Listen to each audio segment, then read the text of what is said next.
Welcome to the OlyeCam IELTS YouTube channel, and now you will start a new listening test. Best of luck!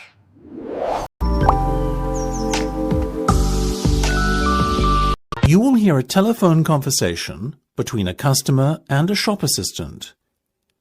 First, you have some time to look at questions 1 to 3.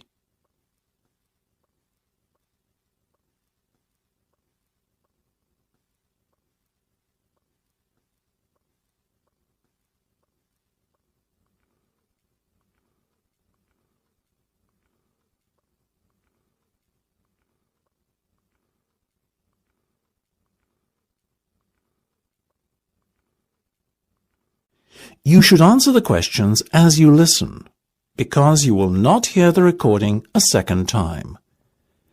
Listen carefully and answer questions 1 to 3. Good morning, Jenny's Suit Rental. Jenny speaking. How may I be of service? Hi there. My name is Max Jones. That's Jones. And I'm looking to rent a suit out for a special occasion. Certainly, Max. We charge a set fee for our services. You can either choose from our designer range and pay £50 to rent your suit out, or choose from our standard range at a cost of £25. So, what will it be? Oh, the first option, please, Jenny. £25, did you say? Unfortunately not. The designer range is twice that price. Oh, in that case, I'll take the second option. Standard, was that it? That's right. Now, before we go any further, may I ask how you intend to pay? Do you accept cheques? Yes, but only in exceptional circumstances. We prefer cash or credit card. Well, as I haven't got one, does this count as those circumstances? Yes, that'll be fine. Make it payable to Jenny's Suit Rental. Will do. Before listening to the rest of the conversation, you have some time to look at questions 4 to 10.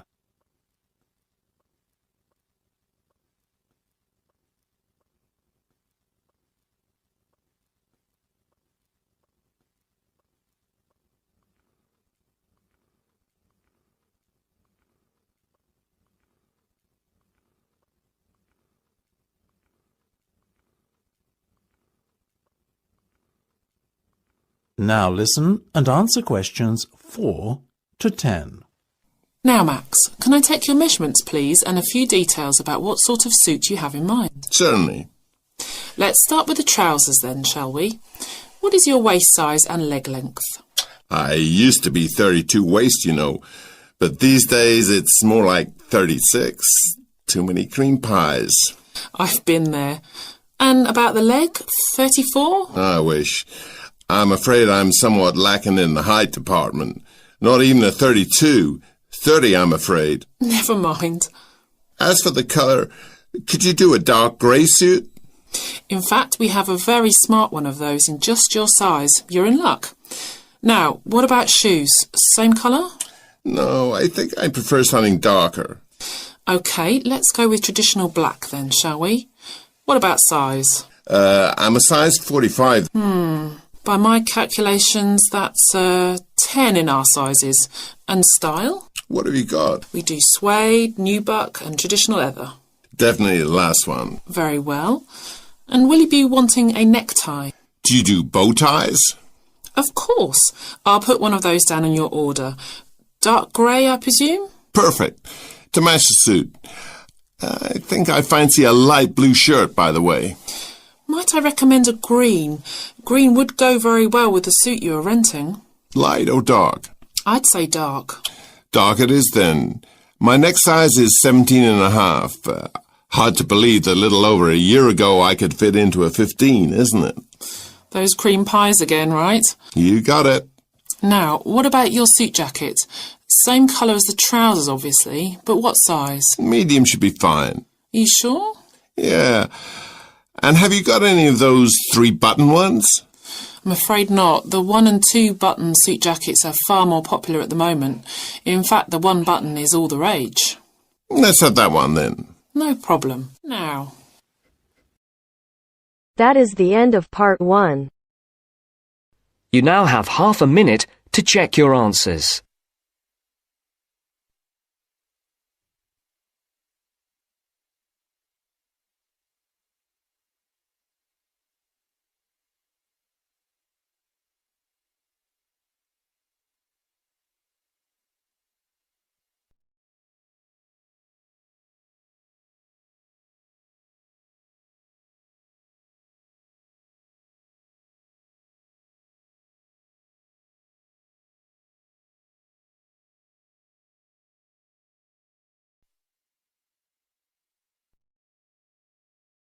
Now turns to part 2.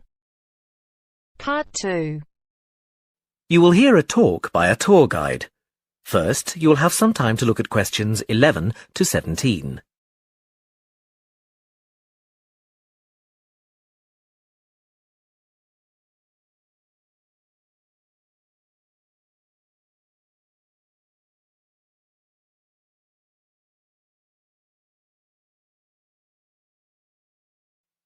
Now listen carefully and answer questions 11 to 17. Welcome to San Fernando City Tours. I'm Mark, your tour guide. We have a lot to see in 3 hours, so make sure you're comfortable. We'll be traveling into the historical district first, and then into the town center. After that, it's out to the harbor, and we'll finish up at the lighthouse, just past the harbor. That will take us up to midday, and after that, you're free to do what you want. At the lighthouse, you'll have a chance to visit the tea room and take photographs of the magnificent coastline. Now, as we have only 3 hours, we won't be able to take you around the shopping district, but we think you'd prefer to look around the shops there in your own time anyway. San Fernando has some well-known tourist attractions, the lighthouse, for example, and the National Library. However, the little-known military museum is not to be missed. Be sure to visit before you leave. Now, there's a lot to do in San Fernando. Indeed, there really is something for everyone. For those who love the water, I can recommend a trip on the Seafarer, one of the most famous boats on the San Fernando River. It does an evening trip with a 3-course meal included. It's great fun for everyone, but especially for young people in their teens or 20s. After 9, there's a disco on the boat, and it gets really lively. Then there's a climbing wall near the town center. It's incredibly popular, with a large wall for expert climbers and a smaller wall for novices. There's a junior wall and a creche, so it's a great day out for those of you with kids. And if you like walking, there's some great walking tours. The City Sights tour is highly recommended, as is the walking tour by the coast. But that one's only for the fit, not really suitable for children or the elderly. For more mature people, or those less able to get around, I would suggest a tour around the vineyards. It can be done in the luxury of a coach, and it's a wonderful way to explore the region's wines. Before you hear the rest of the talk, you have some time to look at questions 18 to 20.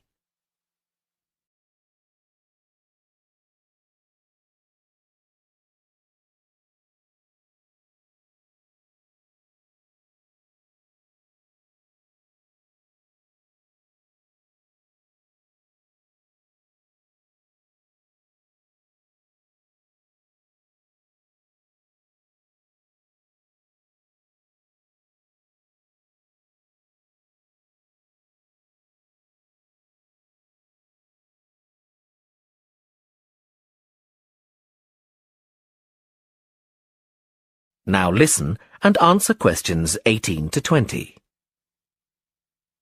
Naturally, there's a charge for all these attractions, but you can get 15% off if you have an Explorer Pass. If you don't have a pass but would like one, the driver here has application forms. Just ask him for one and fill it out while on the tour. Then you hand it into the tour office. Normally, it costs $10, but this year it's just $7. When you hand it in, you'll get your picture taken for the card on the spot, and then your card is ready to use. Remember to show it whenever you pay for anything. The discounts apply not just to tourist attractions, but some bars and restaurants. Basically, everywhere you see a red Explorer symbol. Ah, we're coming up to the historical district now. If you'd like to look at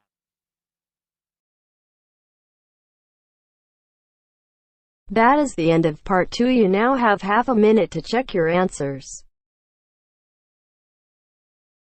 You now have half a minute to check your answers.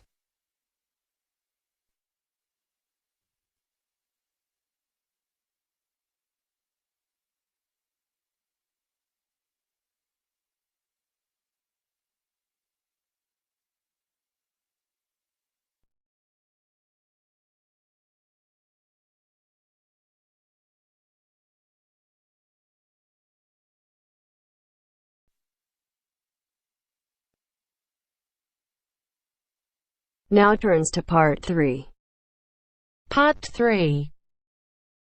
Richard Murray, a zoologist and popular TV personality, has been giving a talk on endangered species of wildlife to members of the Young Conservationists Association in a small town in the south of England. Listen to the extract from the discussion he had with 2 of the young people after his talk.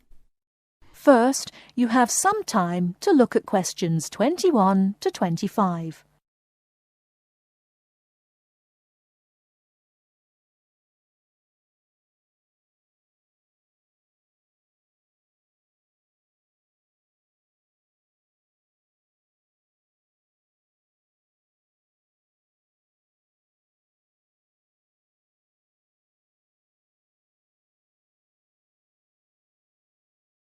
Now, listen carefully and answer questions 21 to 25.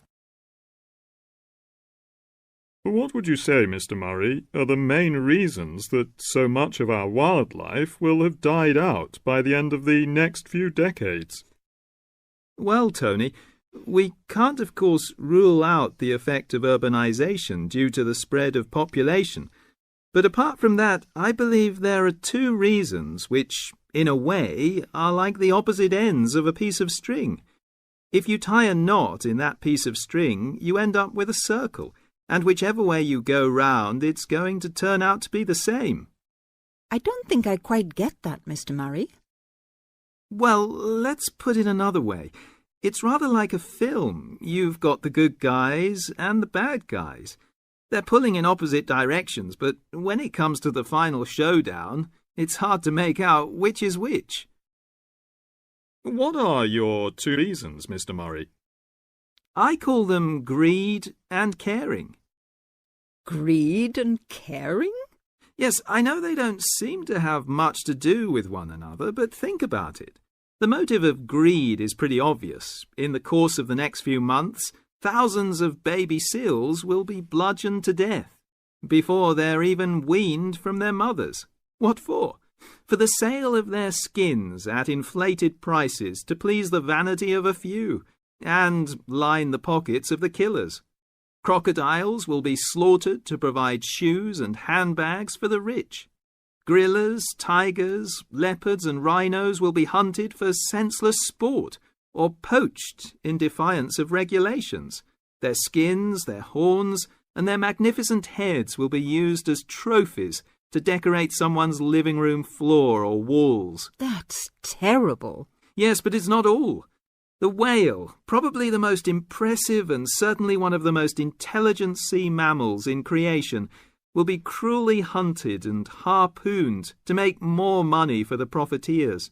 The dolphin, the sailor's friend, will be indiscriminately battered to death at so much a head on the grounds that it is taking away the livelihood of a few fishermen by consuming the fish in its natural habitat.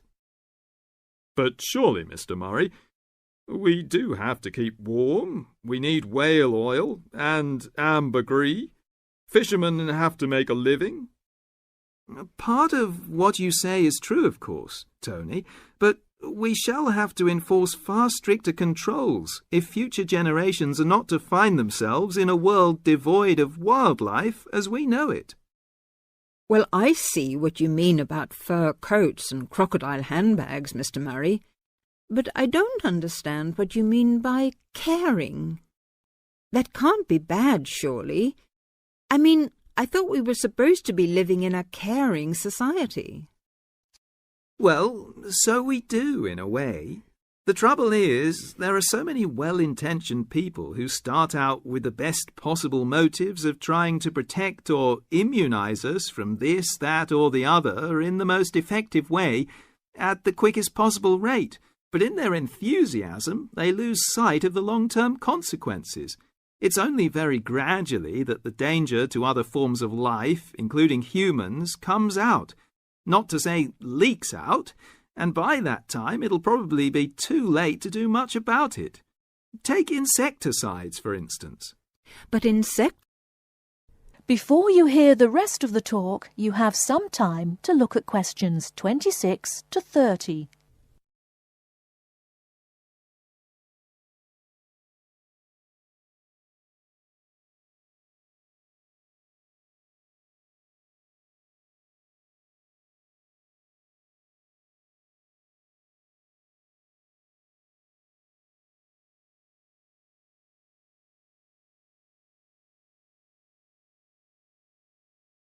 Now listen and answer questions 26 to 30. But insecticides protect crops from pests. They destroy disease-carrying mites and creepy crawlies like cockroaches.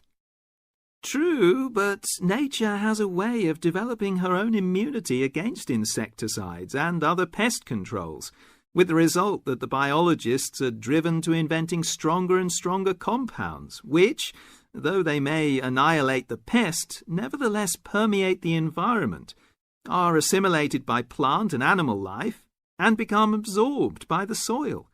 Countless innocent creatures, the beaver or the mole, for example, are performing a useful task in the natural control.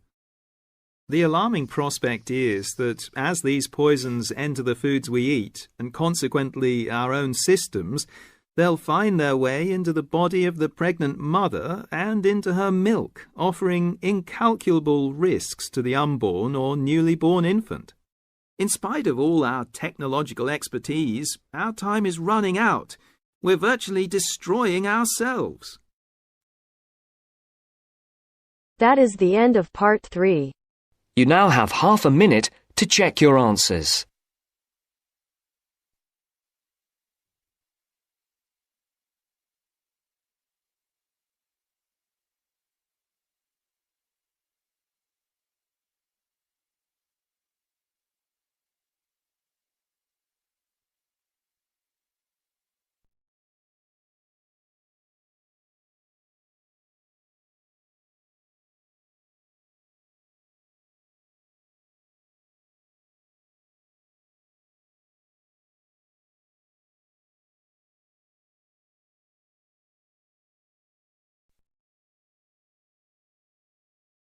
Now turns to part 4. Part 4.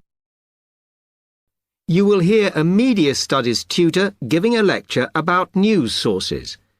You now have 30 seconds to read questions 31 to 35.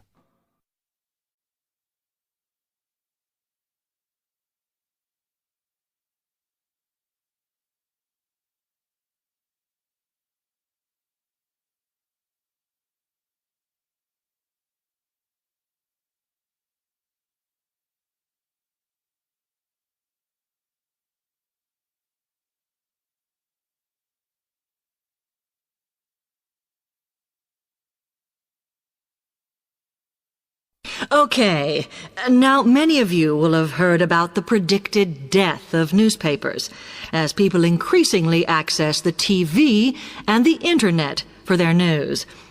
Today, I want to look at the USA, which has very advanced news sources, to see if this is actually true.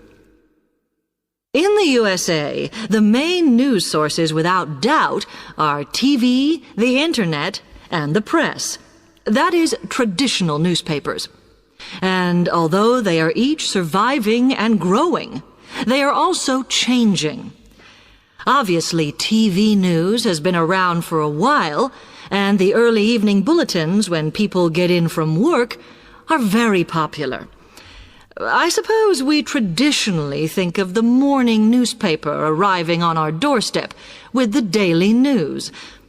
Interestingly, this is not borne out by the statistics, which show that readership in the U.S. is much higher when people have time to relax, when they're not working, especially on Sundays. The Internet is also a popular weekend activity, but shows no variation with weekday access. So people are using the different sources in different ways. Interestingly, local radio has been hit less by the grip of quite strong local newspapers than by the Internet, which is seen to offer a better regional service. But just because the Internet is seen as the new force in news media does not mean it is dominant. Television has, of course, been global for a while. But now technological changes, which have fueled the rise of online news, have also allowed newspapers to print and distribute editions across the world. In fact, Internet news, which is seen as the big competitor for traditional markets, does not offer that much variety.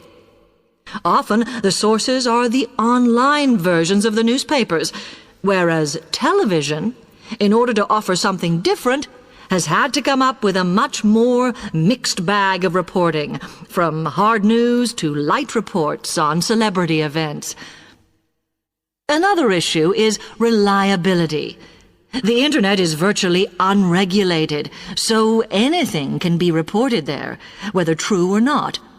Journalists on newspapers have fought a long, hard battle to fight intervention and to retain the freedom of the press. Television, however, is seen as critical to political power and has become subject to harsh controls about what it can or cannot say. You now have 30 seconds to read questions 36 to 40.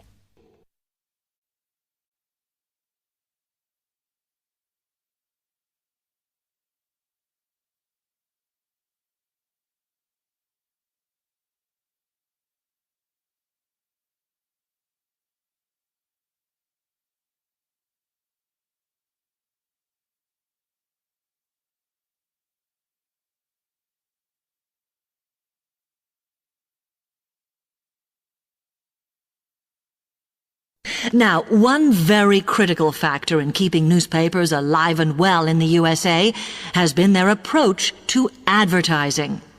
Obviously, newspapers are heavily dependent on advertising revenue, and they have become more and more imaginative in what they offer, in order to make sure that advertisers use them and not other news sources.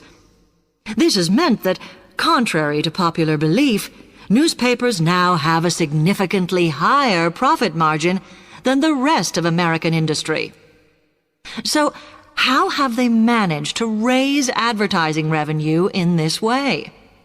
Well, they have put a lot of effort into developing and maintaining a very strong association with the retail trade.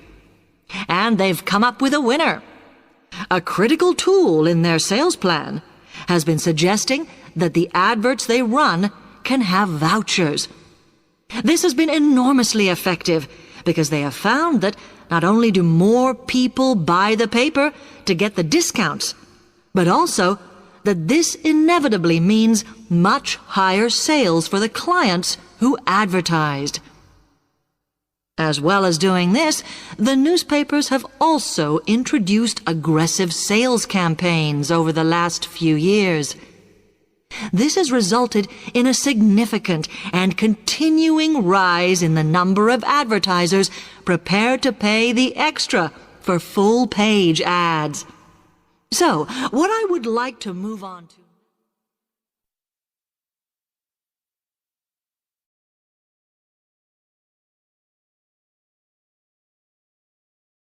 That is the end of part 4. You now have half a minute to check your answers.